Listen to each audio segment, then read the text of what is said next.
अस्सलाम वालेकुम स्टूडेंट्स। आज जो है हम यानी कि सेकंड ईयर का जो चैप्टर 7 हम कर रहे थे उसका जो है क्वेश्चन नंबर 5 करेंगे हम। देखिए इसमें लिखा हुआ है if the point lies on the line segment joining A and B, यानी कि ए और बी आपके पास एक लाइन सेगमेंट है और ये जो पी पॉइंट है ये इस लाइन के ऊपर कहीं पर भी यानी कि लाई करेगा या कहीं पर भी मौजूद होगा। ठीक है, और आपको सिचुएशन कंडीशन ये दी हुई कि आपने ये शो करना है, शो डैट ये करना है कि जो लेंथ है ए बी की वो बराबर होनी चाहिए हाफ ऑफ ए बी के, यानी कि आपने लेंथ ए पी की निकालनी है और ए बी की निकालनी है और फिर इस कंडीशन में आप दोनों तरफ जब वैल्यू पुट करेंगे तो ये कंडीशन सेटिस्फाइड होनी चाहिए। इसका मतलब यहाँ पर ये होगा कि आपने जो है ये प्रूफ कर दिया कि हाँ ये जो पी पॉइंट था इस ए बी के बीच में कहीं ना कहीं लाई कर रहा था और उस ए पी पॉइंट ने इस कंडीशन को सेटिस्फाइड कर दिया। तो इस तरह से ये सवाल प्रूव होगा। ठीक है, तो हम क्या करते हैं, सबसे पहले हम एक लाइन सेगमेंट बना लेते हैं यहाँ पर। ठीक है, हमने यहाँ पर एक लाइन सेगमेंट बना ली है जिसमें हम यानी कि यहाँ पर ए पॉइंट रख लेते हैं, यहाँ पर बी पॉइंट रख लेते हैं और ए पॉइंट की जो वैल्यू हमारे पास है वो है 4 और 2, बी हमारे पास क्या है 8 और 4। ठीक है, पी कहीं पर भी बना ले, यहाँ बना ले, यहाँ कहीं पर भी बना सकते हैं आप पी पॉइंट। ठीक है, इस पी पॉइंट की जो उन्होंने वैल्यू दी हुई है वो 2 और 1 दी हुई है आप। तो ए हमारे पास हो गया 4 2 और बी हमारे पास हो गया 8 4 और पी पॉइंट हमारे पास है 2 और 1। ठीक है, अब हमें करना क्या है कि हम सबसे पहले कंडीशन के मुताबिक, यानी कि जो कंडीशन लिखी हुई थी हमारे पास, कंडीशन क्या थी कि शो हमें ये करना था, शो डैट कि ए पी की जो आपके पास लेंथ है, length of A P is equal to half of A B. ठीक है, तो हम ए पी की लेंथ फाइंड करेंगे पहले, फिर हम ए बी की फाइंड करेंगे। ठीक है, तो हम यहाँ लिख लेते हैं क्या कि to find length of A P, तो यहाँ पर हम ए और पी की लेंथ निकाल लेते हैं। तो यहाँ हम ए अपने पास लिख लेंगे, हमारे पास जो पॉइंट ए है वो है 4 2 एंड पी हमारे पास क्या है 2 और 1। इसकी लेंथ निकालेंगे किस तरह से, x1 y1 x2 y2 distance के फॉर्मूले की मदद से। अब हमारे पास यहाँ डिस्टेंस का फॉर्मूला आ जाएगा x2 minus x1 whole square plus y2 minus y1 whole square. तो ये जो लेंथ थी आपके पास, ए पी की लेंथ निकाल रहे हैं तो डिस्टेंस की जगह पर आप क्या लिखेंगे, ए पी लिखेंगे। इसके बाद x2 आपके पास क्या है 2, x1 आपके पास क्या है 4। यहाँ से देख सकते हैं x2 हमारे पास 2 है और x1 हमारे पास 4 है और ये होल स्क्वायर भी लगा है इस पे। y2 हमारे पास क्या है 1, y1 हमारे पास क्या है 2। अब इसको सिंप्लीफाई कर रहे हैं, -2 बचेगा यहाँ पर और यहाँ पर प्लस माइनस माइनस करेंगे -1 बचेगा। तो 2 का स्क्वायर 4 हो गया, 1 का स्क्वायर 1 हो गया, आपके पास √5 आपके पास आ गया। ठीक है, तो ये जो आपके पास है ए पी की ये लेंथ जो है ये आपके पास आ रही है। अब इसी के नीचे आप जो है या इसी के साइड में एक कॉलम बना लेते हैं हम। ठीक है, जहाँ पर हमने ए पी निकाला था इसी के साइड में हम ए बी का डिस्टेंस निकाल लेते हैं। ठीक है, अब ए बी का distance to find A B की लेंथ हम फाइंड कर रहे हैं। ए हमारे पास क्या है 4 2 एंड बी हमारे पास क्या है 8 और 4। अब यहाँ से x1 y1 पहले वाले पॉइंट पे रखेंगे, x2 y2 दूसरे वाले पॉइंट के लिए और डिस्टेंस का यहाँ पर भी हम फॉर्मूला अप्लाई कर देंगे, x2 minus x1 whole square plus y2 minus y1 whole square. अब ये डिस्टेंस हमारे पास बेसिकली a और b का है तो हम यहाँ लिखेंगे ए बी और x2 की वैल्यू हमारे पास यहाँ पर 8 है, x1 की वैल्यू हमारे पास यहाँ पर 4 है और y2 की वैल्यू हमारे पास यहाँ पर 4, y1 की हमारे पास क्या है यहाँ 2। इसको मजीद सिंपलीफाई करेंगे तो हमारे पास 8 माइनस 4 यानी कि 4 का स्क्वायर, 4 माइनस 2 यानी कि 2 का होल स्क्वायर, फिर आपके पास बचेगा 4 का स्क्वायर 16 प्लस 2 का स्क्वायर 4 जो कि आपके पास आएगा 20।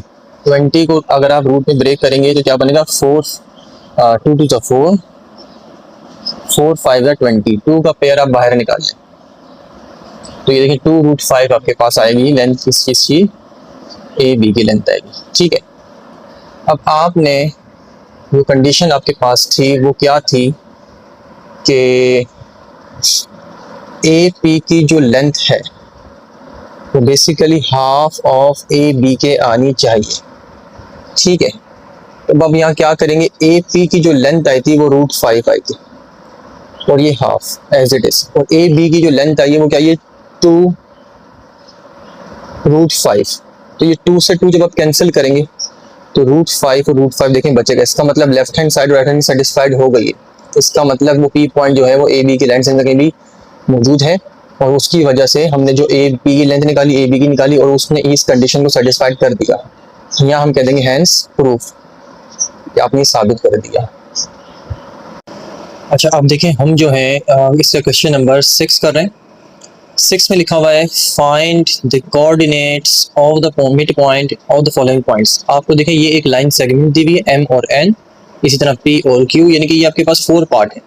एक पार्ट आप समझ लेंगे कि भाई किस तरह से एक लाइन सेगमेंट का मिड पॉइंट निकलता है, तो आप बाकी 3 पॉइंट का भी निकाल सकते हैं, इतना कोई मुश्किल नहीं है। ठीक है, कोऑर्डिनेट्स किस चीज़ को कहते हैं, किसी भी पॉइंट के एक्स और वाई वाली वैल्यू को, यानी कि ये -4 और 2 जो है एम पॉइंट के कोऑर्डिनेट्स हैं। तो आपने इस लाइन सेगमेंट का जो मिड पॉइंट है उसके कोऑर्डिनेट्स फाइंड करने हैं। देखिए मैंने यहाँ पर इसको यहाँ मेंशन किया हुआ कि आपके पास जो है एम पॉइंट और ये एन पॉइंट, ये एक लाइन सेगमेंट है, इसका आपको जो है बेसिकली ये मिड पॉइंट फाइंड करना है, ये मिड पॉइंट। तो देखिए मिड पॉइंट का हमारे पास क्या है, फॉर्मूला होता है। आप क्या करेंगे, मिड पॉइंट का फॉर्मूला लिख लें। तो भाई हम जानते हैं मिड पॉइंट का जो फॉर्मूला है वो है x1 + x2 upon 2 y1 + y2 upon 2। इसमें यहाँ पहले पॉइंट को x1 y1 हम कहेंगे और x2 y2 कहेंगे। जैसे हम पीछे डिस्टेंस निकालते थे, फर्स्ट पॉइंट के लिए हम x1 y1 का इस्तेमाल करते थे और सेकंड पॉइंट के लिए हम x2 y2 का इस्तेमाल करते थे। अब यही वैल्यू जो है आप सपोज करें इस मिड पॉइंट को p का नाम दे दें, तो ये मिड पॉइंट की जगह हम लिखेंगे p = x1 की वैल्यू क्या है -4 और प्लस फॉर्मूले का और x2 की वैल्यू -4। तो दैट इज प्लस फॉर्मूले का और ये x2 की वैल्यू -4 जब आप पुट करेंगे तो यहाँ का प्लस और यहाँ का माइनस क्या बन जाएगा, माइनस, और ये वाला 4 एज इट इज यहाँ पर लिख दें अपॉन 2। y1 क्या है आपके पास 2 प्लस फॉर्मूले का है और देखें y2 की जब आप वैल्यू पुट करेंगे या y2 माइनस का है तो ये वाला प्लस और वो वाला माइनस माइनस हो जाएगा अपॉन 2 एज इट इज। इसके बाद माइनस माइनस प्लस -8 आ गया, ये प्लस माइनस क्या हो गया, खत्म, यानी कि 0 बचा और ये डिवाइड बाय 2। पी पॉइंट में फिर आप देख सकते हैं ये आपके पास कोऑर्डिनेट्स आते जा रहे हैं, यहाँ से कैंसिल करें 2 1 2 4 तो -4 बचा, 0 से किसी भी वैल्यू को डिवाइड करेंगे 0 आ जाएगा। तो ये आपके पास जो पॉइंट आया है -4 और 0, ये आपके पास इस लाइन का जो है यानी कि m और n का जो है ये क्या है, मिड पॉइंट है और ये जो है p पॉइंट के जो है कोऑर्डिनेट्स कहलाएंगे -4 और 0। इसी तरीके से आप बाकी 3 पार्ट भी इसी फॉर्मूले को अप्लाई कर सकते हैं। अब हम करने जा रहे हैं क्वेश्चन नंबर 7। देखिए इसमें क्या लिखा हुआ है, find the point which divide the line segment, यानी कि एक पॉइंट आपके पास एक लाइन सेगमेंट का पहला 4 और -1 है, दूसरा आपके पास पॉइंट जो है इस लाइन का यानी कि लास्ट पॉइंट एंडिंग पॉइंट जिसे हम कहते हैं 4 और 3 है। तो यानी कि ये एक लाइन सेगमेंट बन गई, इसके बीच में कोई एक पॉइंट है, उसका हमें पता नहीं है कि वो कहाँ पर लाई कर रहा है, मगर उसको हम कैसे पता लगाएंगे, हमें देखिए कंडीशन यहाँ दी हुई होगी इन द रेशियो। आपको वो पॉइंट जो है वो रेशियो में दिया हुआ कि वो जो इस लाइन सेगमेंट के दरमियान एक पॉइंट है, बीच में कहीं पर भी है वो एक रेशियो आपको दिया है, उससे आपको पता चल जाएगा कि वो कहाँ पर मौजूद है। देखिए आपको रेशियो दिया हुआ है 3:1, ये आपके पास रेशियो कहलाएगा। ठीक है, और हमारे पास 2 किस्म के फॉर्मूले होते हैं, आपको पता है, एक होता है इंटरनल डिवीजन और एक होता है एक्सटर्नल डिवीजन। ठीक है, तो लाइन अगर अंदर से कहीं से ब्रेक हो रही है, मिसाल के तौर पर आपके पास ये देखें ये एक मार्कर है, ठीक है, अगर इसको आप कहीं से भी ब्रेक करते हैं, यहाँ से ब्रेक करेंगे तो ये लाइन जो है लाइन सेगमेंट अंदर से ब्रेक हो रही है। ठीक है, अगर अंदर से ब्रेक होगी इसका मतलब पॉइंट जो है इंटरनल डिवीजन का कहलाएगा। ठीक है, तो अब हम क्या करेंगे कि इस क्वेश्चन को स्टार्ट करते हैं कि हमें जो पॉइंट दिया हुआ है क्वेश्चन नंबर लाइन सेगमेंट जो दी हुई है क्वेश्चन नंबर 7 में, वो क्वेश्चन नंबर 7 में लाइन सेगमेंट दी हुई है। यहाँ एक लाइन बना लेते हैं और उस लाइन को आप पहले पॉइंट को कह दें भाई ए का नाम देते हैं 4 -1, और जो दूसरा पॉइंट है आपके पास वो क्या है बी, उसको आप नाम देते हैं 4 बी नाम देगा 4 और 3 पॉइंट दिया हुआ उसका, ठीक है, यानी कि वैल्यू कोऑर्डिनेट्स हैं उसके 4 और 3।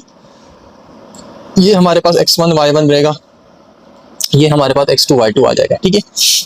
अब आपके पास इस लाइन के जो है आपको रेशियो दिए हुए 3:1।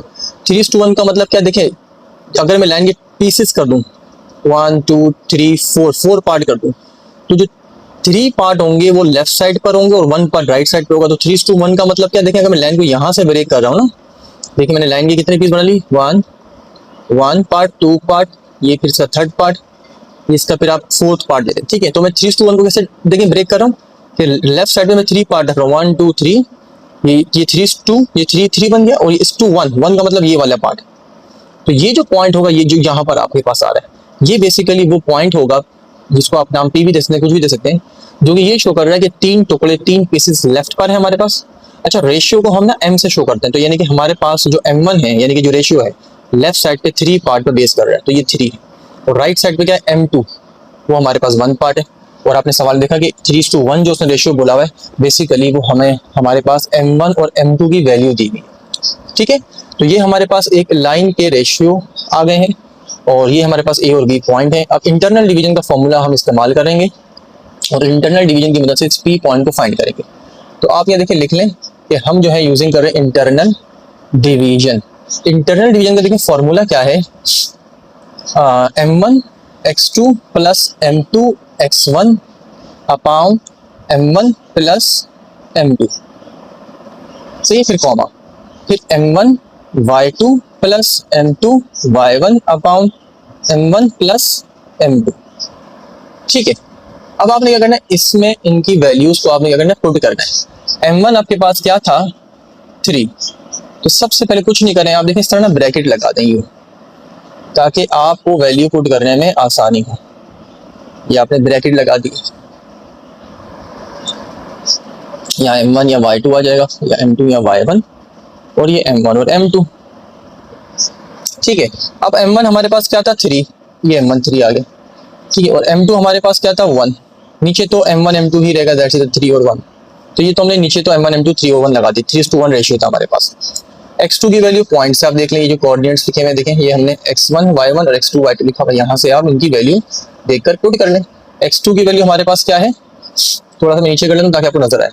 x2 की वैल्यू देखिए हमारे पास क्या है, 4, और m2 हमारे पास कितना है, 1, x1 हमारे पास कितना है, 4,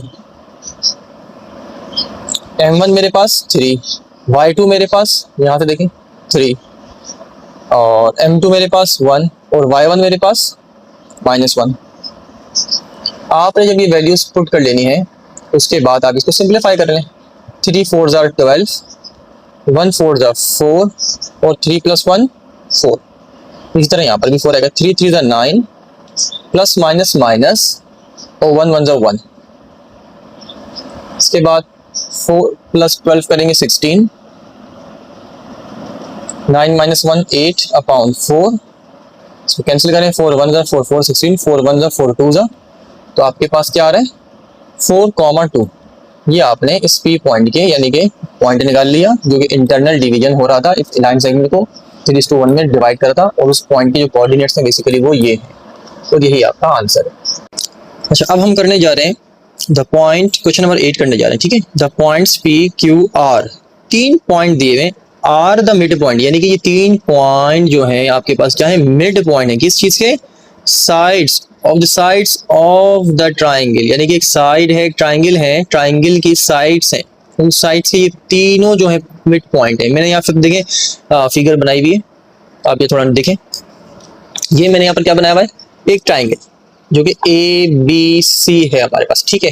अब ये जो है साइड है, देखें ये ए बी एक लाइन है, बी सी एक लाइन है, और ए सी एक लाइन है, ये तीनों जो है हमारे पास है, ये साइड्स हैं एक ट्राइंगल की। अब उस ट्राइंगल के साइड्स के जो मिड पॉइंट है ना, देखिए ए बी का जो मिड पॉइंट है पी है, बी सी का जो मिड पॉइंट है वो क्यू है, और ए सी का जो मिड पॉइंट है वो आर है। तो बेसिकली सवाल में उसने ये कहा था कि ये जो पी क्यू आर है, ये साइड्स ऑफ ट्राइंगल के मिड पॉइंट है। आपने इनकी मदद से क्या करना है, कह रहा है फाइंड इट वर्टिसेस, वर्टिसेस मतलब ये कॉर्नर, ये ट्राइंगल के कॉर्नर ए बी सी, तो आपने ए बी सी की कोऑर्डिनेट्स फाइंड करने हैं। तो हम कैसे फाइंड करेंगे, देखें इसको।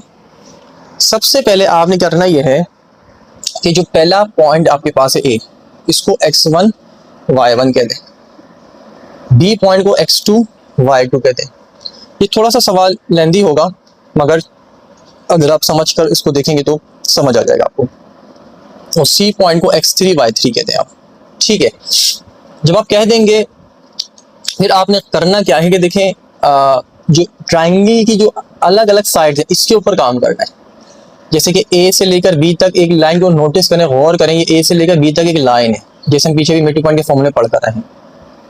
ए से बी तक की लाइन अलग आप लेंगे, उसको आप कंसिडर करेंगे कि भाई कि ये मिड पॉइंट है उस लाइन का, तो उस मिड पॉइंट की मदद से पहले ए बी के लाइन के ऊपर हम काम करेंगे, फिर हम काम करेंगे बी सी के लाइन के ऊपर, जिस बी सी पॉइंट का मिड पॉइंट क्यू है। फिर इसी तरीके से हम काम करेंगे ए सी लाइन के ऊपर, यानी कि हमने हर एक लाइन के ऊपर अलग अलग काम करना है। ये शुरू में आपको इसलिए बता रहा हूँ ताकि आगे जाकर आपको समझ अच्छे से आ जाए। ठीक है, तो सबसे पहले हम क्या कर रहे हैं, यहाँ पर हम अपनी आसानी के लिए ये ए बी लाइन को ना ऊपर से कॉपी कर रहे हैं, इस तरह से छोटा सा अपने लिए बना रहे हैं।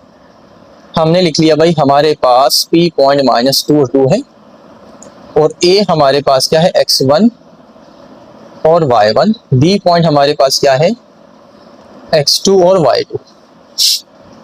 अब याद रखिएगा बात, जैसे मिड पॉइंट हमें इस लाइन का दिया हुआ है तो एंडिंग पॉइंट तो x1 y1 x2 y2 होते हैं, मगर जब भी कोई फॉर्मूला को गिवन हो, जैसे यहाँ पर मिड पॉइंट का फॉर्मूला गिवन है, तो उस वैल्यू के जो कोऑर्डिनेट्स होते हैं उसको हमेशा हम x और y कहते हैं।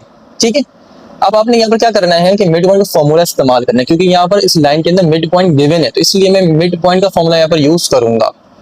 अच्छा, मिड पॉइंट के फॉर्मूले को आप अलग अलग करके लिख सकते हैं, जैसे कि x वाला पार्ट अलग लिख लें, x वाला part x equal to x1 plus x2 upon 2 होता है, कॉमा y वाला पार्ट जो होता है y1 प्लस y2 अपॉन 2 होता है।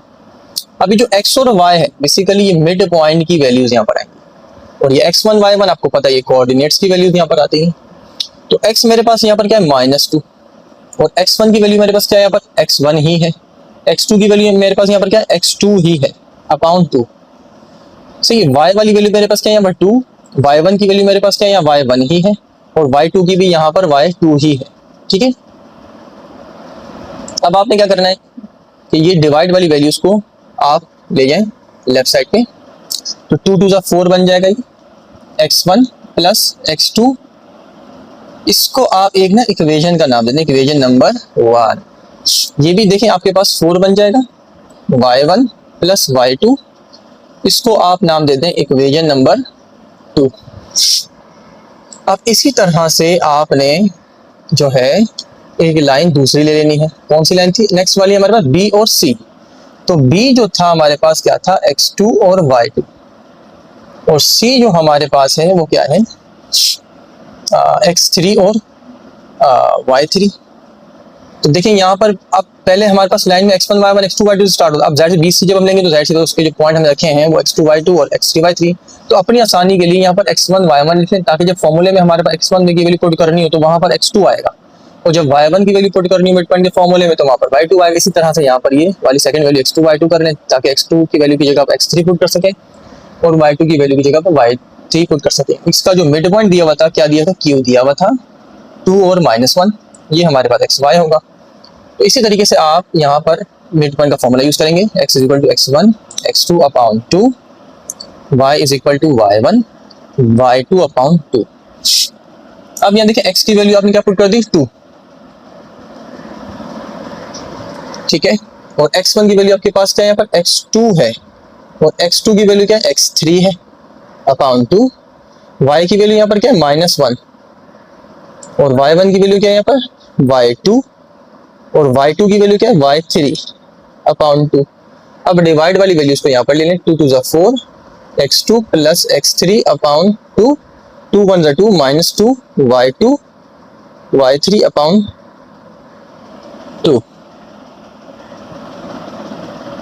सही, इसको जो है सॉरी यहाँ पर ये जो है हमने मल्टीप्लाई करवा दिया, तो ये हम डिवाइड में दोबारा लिखेंगे, दोबारा क्यों लिख दी मैंने, तो आप इसको जो है इसको मिटा दें। ठीक है, तो देखिए ये हुआ गया कि 2 2 4 हो गया आपके पास, x2 x3 आपके पास आ गया, ये 2 1 2 हो गया, और y2 y3 आ गया। इसको भी हम क्या देंगे, एक इक्वेशन का नाम देंगे। पहले हमने 2 इक्वेशन बना ली थी, अब ये हमारे पास कौन सी है, थर्ड वाली है। ये वाली कौन सी बन जाएगी हमारे पास, ये हमारे पास इक्वेशन 4 हो जाएगी। ठीक है, अब यहाँ पर जो है हम थर्ड लाइन को भी यानी कि बना लेते हैं, जो हमारे पास ए और सी है, ठीक है। तो हमने देखें यहाँ ए सी लाइन भी ले ली। ए हमारे पास जो पॉइंट है x1 y1 और सी पॉइंट हमारे पास क्या है x3 y3। तो पहले पॉइंट को हम x1 y1 लिख लेते हैं और दूसरे पॉइंट को हमेशा हम x2 y2 कहते हैं। और इस ए सी लाइन का जो मिड पॉइंट है वो क्या है r है। तो यहाँ लिखते हैं r को -1 और 4, जो हमारे पास x और y कंसिडर होगा, ठीक है। अब यहाँ पर भी मिड पॉइंट का फॉर्मूला लिख लें आप, x is equal to x1 plus x2 upon 2, y is equal to y1 y2 upon 2। x की वैल्यू क्या आपके पास -1 और x1 की वैल्यू x1 ही है और x2 की वैल्यू क्या है x3 ही है अपॉन 2। y की वैल्यू क्या आपके पास 4, y1 की वैल्यू y1 ही है और y2 की वैल्यू आपके पास y3 है। 2 से इसको डिवाइड में, जब डिवाइड से मल्टीप्लाई में लेंगे 2 1 2 हो जाएगा, तो -2 x1 x3, इसको इक्वेशन 5 का नाम देंगे। 4 पीछे बन चुकी है आपके पास, 4 2 8, y1 y3 और इसको आप इक्वेशन 6 का नाम देंगे, ठीक है। अब देखिए करना क्या है, आपके पास जो है 6 इक्वेशन आ चुकी हैं, 6 इक्वेशन आ चुकी हैं। अगर आप थोड़ा सा नोटिस करें कि जो लेफ्ट साइड पे जो इक्वेशन हमारे पास आ रही थी वो x वाली आ रही थी और राइट साइड पे जो थी वो y वाली आ रही थी, ठीक है। यानी कि अगर 1 2 3 4 5 6 हमने इक्वेशन बनाई है, तो ऑड नंबर वाली यानी कि लेफ्ट वाली 1 3 और 5 आप नोट करिएगा, ये 1 3 5 इक्वेशन जो होंगी ये हमारे पास क्या होंगी x वाली होंगी। और जो इवन वाली इक्वेशन होंगी यानी कि आप नोट करें 2 4 और 6 ये y वाली होंगी। तो आपको इस सवाल का मैं एक छोटा सा एक हिंट बता रहा हूँ यहाँ पर कि आपने 6 इक्वेशन बनाने के बाद करना क्या है, पहले आपने ऑड वाली इक्वेशन को सॉल्व करना है यानी कि 1 3 5 को, वहां से आपके पास x1 x2 x3 निकल आएगा। यानी कि देखें ये आपने वर्टिसेस फाइंड करने ना a b c, तो यहाँ से x1 यानी कि x की वैल्यू, यहाँ से x2 इस b पॉइंट की x की वैल्यू और x3 यानी कि c पॉइंट की x की वैल्यू, तीनों वर्टिसेस की x की वैल्यू आप पहले निकाल लेंगे तीन इक्वेशन को सॉल्व करके और इक्वेशन को सॉल्व करके, ठीक है। 1 3 5, तो हम यहाँ पहले क्या लिखेंगे, एक स्टेटमेंट लिखेंगे कि सॉल्विंग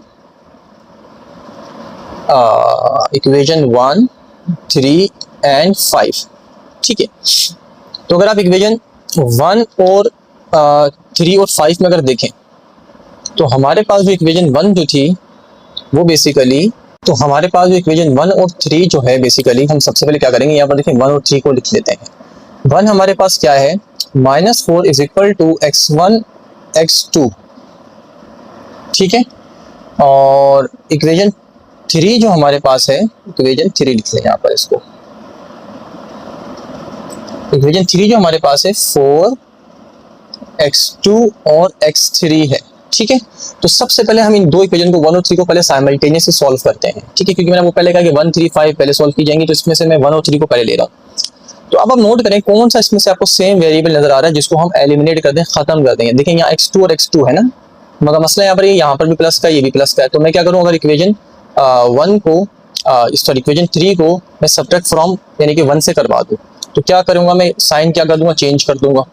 तो मैं साइन चेंज करूंगा तो ये x2 और x2 क्या हो जाएगा, कैंसिल आउट हो जाएगा, और ये -4 ये -4 क्या बन जाएगा, -8 बन जाएगा। ये ऊपर वाला x1 एज इट इज आ गया, ये वाला आप कंसीडर साइन किया जाएगा, ठीक है, x3 का माइनस का x3। तो ये देखिए दो इक्वेशन को सॉल्व करके एक नई इक्वेशन हमारे पास आ गई। कौन सी इक्वेशन आ गई, 6 तो हमारे पास पहले से बनी हुई थी, इसको आप 7 का नाम दे दें। अब आपके पास एक नई इक्वेशन जो है वो 7 आई है, और पीछे जो इक्वेशन 1 3 5 थी उसमें से कौन सी इक्वेशन बची हुई थी, आपके पास 5 बची हुई थी। अब आप क्या कुछ नहीं करेंगे, 5 और 7 को सॉल्व कर लेंगे जिस तरह से ये दो इक्वेशन सॉल्व किए। तो यहाँ लिख लें 5 इक्वेशन कौन सी थी आपके पास, -2 is equal to x1 plus x3, ठीक है। और ये जो 7 आपके पास है ये इसको यहाँ लिख लें, 7 आपके पास है ये -8 is equal to x1 minus x3। और यहाँ पर आप क्या करेंगे, एडिंग करेंगे, ठीक है। अब थोड़ा सा नोटिस कर लें, यहाँ पर हम क्या कर रहे हैं, सबट्रैक्ट कर रहे हैं, यहाँ हम क्या कर रहे हैं, ऐड कर रहे हैं, ठीक है। ये आपको बस यहाँ पर थोड़ा सा नोट करना है कि कहाँ पर हमें सबट्रैक्ट करना है, कहाँ पर हमने इसको ऐड करना है। ऐड यहाँ पर क्यों कर रहे हैं, क्योंकि यहाँ पर x3 और x3 देखें दोनों सेम है, और यहाँ पर ये कैंसिल आउट हो रहे हैं, क्यों, क्योंकि एक की साइन प्लस है और एक की माइनस है। जब भी वेरिएबल की अपोजिट साइन होती है तो हम हमेशा क्या करते हैं, ऐड करते हैं, एडिंग करते हैं, ठीक है। तो हमने यहाँ पर इनको यहाँ पर प्लस माइनस करके खत्म कर दिया। और माइनस माइनस प्लस -10 आ गया, और ये x1 और x1 कितना हो गया 2x1। इसको इस तरह से लिख लें 2x1 लेफ्ट साइड पे, -10 को राइट साइड पे, ठीक है। फिर देखें यहाँ पर ये x1 यहीं रहेगा और 2 डिवाइड में आ जाएगा, 2 1 जा 2 5 जा, तो x1 की वैल्यू आपके पास क्या आ रही है -5, ठीक है। अब आपने ये x1 की वैल्यू जो है क्या करनी है, इसको जो है आपने पुट करना है, किसमें, इक्वेशन 1 में 3 में 5 में, किसी में भी पुट कर दें, क्योंकि x1 तो आपके पास निकल कर आ चुका है। x1 पुट करेंगे किसी भी इक्वेशन में 1 3 5 में, किसी में दिल चाहे कर दें पुट, वहां से आपको x2 x3 मिल जाएगा। अब हम यहाँ पर पुट कर लेते हैं x1 की जो वैल्यू है, लिख देते हैं भाई पुट करने जा रहे हैं x1 की वैल्यू -5 इन इक्वेशन नंबर 1। तो इक्वेशन नंबर 1 अब यहाँ आपने लिख लें कि भाई -4 is equal to x1 plus x2। तो -4 एज इट इज, x1 की वैल्यू क्या है आपके पास -5 प्लस x2। फिर ये देखिए -5 को जब मैं लेफ्ट पे करूंगा तो -4 plus 5 is equal to x2। फिर आप इसको इस तरह से लिख लें, x2 को यहाँ पर और प्लस माइनस करेंगे तो 5 में से 4 निकलने के बाद 1 आ जाएगा, तो यहाँ पे x2 भी आ गया। फिर आप जो है -5 जो है x1 की वैल्यू आप इक्वेशन अगर 5 में पुट करते हैं, यानी कि यही वाली वैल्यू जो आपने x1 की -5 की वैल्यू जो इक्वेशन 1 में पुट करी, अगर यही आप वैल्यू इक्वेशन 5 में पुट कर दें, यानी कि मैं इक्वेशन 5 लिख लेता हूँ, तो आपके पास x3 भी निकल आएगा। तो यहाँ लिख रहे हैं पुट कर रहे हैं हम x1 की वैल्यू -5 इन इक्वेशन 5। तो इक्वेशन 5 हमारे पास यहाँ पर आ जाएगी। इक्वेशन 5 हमारे पास क्या है, -2 is equal to x1 plus x3। तो -2 इज इक्वल टू, ये x1 की जगह पर देखें -5 आ गया, प्लस x3, 5 को लेफ्ट पढ़ लिया, -2 plus 5 is equal to x3। तो x3 की वैल्यू आपके पास क्या रही, प्लस माइनस करेंगे 5 में 2 निकालेंगे तो 3 आ जाएगा आपके पास। तो इस तरह से नोटिस करें कि x1 की जो वैल्यू थी -5 आई थी, x2 की जो वैल्यू थी वो आपके पास 1 है, और x3 की जो वैल्यू आपके पास आई है वो +3 आई। तो इस तरह से मैंने कहा था ना कि x1 x2 x3, यानी कि आपको ये जो ट्राइंगल हमारे पास है यहाँ पर x1 x2 x3 निकल आएगा पहले और इक्वेशन को सॉल्व करने से। अब इसी तरह से सेम हम काम करेंगे किस चीज के लिए, y वाली के लिए, यानी कि इवन इक्वेशन के लिए हम काम करेंगे, ठीक है। यहाँ पर देखिए हम क्या करेंगे, इक्वेशन 2 4 और 6 को जो है हम क्या करने जा रहे हैं, सॉल्व करने जा रहे हैं, ठीक है। तो इक्वेशन 2 जो हमारे पास है, मैं पहले लिख लेता हूँ यहाँ पर, इक्वेशन 2 हमारे पास है 4 is equal to y1 y2, और इक्वेशन 4 जो हमारे पास है -2 is equal to y2 plus y3, ठीक है। तो आपने नोट किया था जब हमने ऑड इक्वेशन जब सॉल्व की थी, यानी कि 1 और 3 जब हमने सॉल्व की थी, तो हमने पहले सब्ट्रैक्ट किया था और फिर उसके बाद जो इक्वेशन उससे निकली थी और नेक्स्ट इक्वेशन 5 बची थी उनको हमने ऐड किया था। तो यहाँ पर भी ये करेंगे 2 और 4 को सब्ट्रैक्ट करेंगे आपस में, क्योंकि यहाँ देखें y2 सेम है मगर साइन सेम है। तो साइन जब सेम होगी जाहिर सी बात एलिमिनेट तो नहीं होगा ना, एक की साइन को अपोजिट होना जरूरी है। तो इसलिए हम क्या करेंगे, ये सब्ट्रैक्टिंग करेंगे यहाँ पर, ठीक है। यहाँ पर आप क्या छोटा सा लिख भी दें अपने लिए कि हम यहाँ सब्ट्रैक्ट करने जा रहे हैं किसको, इक्वेशन 4 को फ्रॉम 2 में से हम सब्ट्रैक्ट करेंगे। तो जब आपको पता है कि सब्ट्रैक्ट करते हैं तो साइन नीचे वाली इक्वेशन की साइन चेंज हो जाती है, ठीक है। तो ये आपने चेंज कर दिया, यहाँ से y2 और y2 प्लस माइनस ये देखें कैंसिल हो गया, ये +2 है और ये +4, तो कितना बन गया 6। ये y1 आपके पास आ गया, ये वाला माइनस कंसिडर किया जाएगा y3 का साइन, तो माइनस का y3। तो ये इक्वेशन हमारे पास कौन सी बनेगी, पीछे 7 बन चुकी थी, ये हमारे पास 8 होगी। अब ये वाली 8 और यहाँ ऊपर कौन सी बची थी 6, इन दोनों इक्वेशन को यहाँ पर क्या करेंगे आप ऐड कर लें, जैसे हमने पीछे किया था x के साथ। तो यहाँ लिख लें भाई इक्वेशन 6 पहले, इक्वेशन 6 हमारे पास क्या है, 8 is equal to y1 y3, ठीक है। और इक्वेशन 8 हमारे पास क्या है, ये वाली ऊपर वाली 6 इज इक्वल टू y1 और ये y3। तो यहाँ से देखें ये y3 प्लस माइनस होकर खत्म हो रहा है, तो ये 8 + 6 करेंगे 14, ये 1 और ये 1 y कितना है 2y1, 2y1 को यहाँ लिख लें लेफ्ट साइड पे, 14 को राइट साइड शिफ्ट कर दें। तो आपके पास देखें y1 इज इक्वल टू 14/2, 2 1 जा 2 7 जा, तो y1 की वैल्यू आपके पास क्या आ रही है 7। इसी तरह जब आपके पास y1 की वैल्यू 7 आ गई तो y2 y3 भी निकाल सकते हैं, यानी कि इवन इक्वेशन जो 2 4 और आपके पास 6 है, इस y1 की वैल्यू को आप किसी में भी पुट करेंगे तो वहां से y2 भी निकल आएगा और y3 भी निकल आएगा, ठीक है। तो चलें इसको पुट करते हैं। तो y1 की वैल्यू हमारे पास जो है 7 है, हम यहाँ लिखते हैं भाई पुट करने जा रहे हैं हम y1 की वैल्यू 7 इन इक्वेशन नंबर, जो पहली इक्वेशन इवन इक्वेशन हमारे पास है वो है कौन सी इक्वेशन 2 है, ठीक है। तो इक्वेशन 2 हमारे पास यहाँ आ जाएगी 4 इज इक्वल टू y1 और ये y2, 4 is equal to y1 की वैल्यू 7 पुट करें और ये y2, फिर ये 7 को लेफ्ट पे करें तो 4 minus 7 is equal to y2, y2 is equal to -3, तो y2 भी आपके पास आ गया। इसी तरह से ये जो y1 की जो वैल्यू आपके पास है ये वाली, इसको अब आप पुट करें क्योंकि हमें तो y1 y2 तो मिल चुका है, y3 चाहिए। तो हम एक काम करते हैं कि इक्वेशन 6 में जब हम पुट करेंगे तो यहाँ लिख लेते हैं, हम पुट करने जा रहे हैं y1 की value 7 in equation number 6।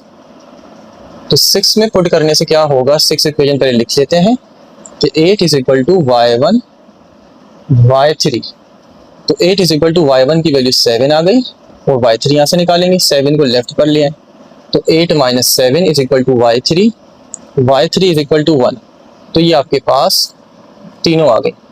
y1 आपके पास 7 आया था, y2 आपके पास -3 है एंड y3 आपके पास क्या है 1।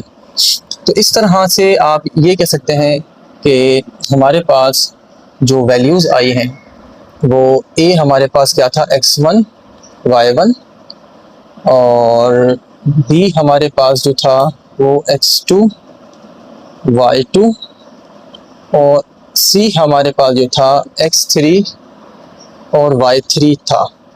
तो अब आप उनके नीचे जो है इनकी जो है वैल्यूज़ आप पुट कर सकते हैं कि भाई हमारे पास जो x1 x2 और x1 y1 x2 y2 और x3 y3 जो आए हैं वो हम इसको यहाँ पर अभी हम लिख लेते हैं, ठीक है। x1 हमारे पास जो था वो था -5 और y1 आपके पास जो है वो हमारे पास यहाँ पर लिखा हुआ है, y1 हमारे पास जो है ये रहा 7, ठीक है। तो हम यहाँ पर लिख लेते हैं, ये हमारे पास आ गया 7, x2 हमारे पास 1 था, y2 हमने क्या निकाला है, y2 हमारे पास है -3, सही। तो देखिए ये मैंने -3 लिख लिया, और x3 हमारे पास था 3 और y3 हमारे पास क्या है 1, ठीक है। तो इस तरह से जो है आपके पास आप ये देख सकते हैं कि जो वर्टिसेस हमने निकालने थे a b c के वो हम निकाल लिए, -5 7 1 -3 और 3 1, और यही हमारा आंसर है।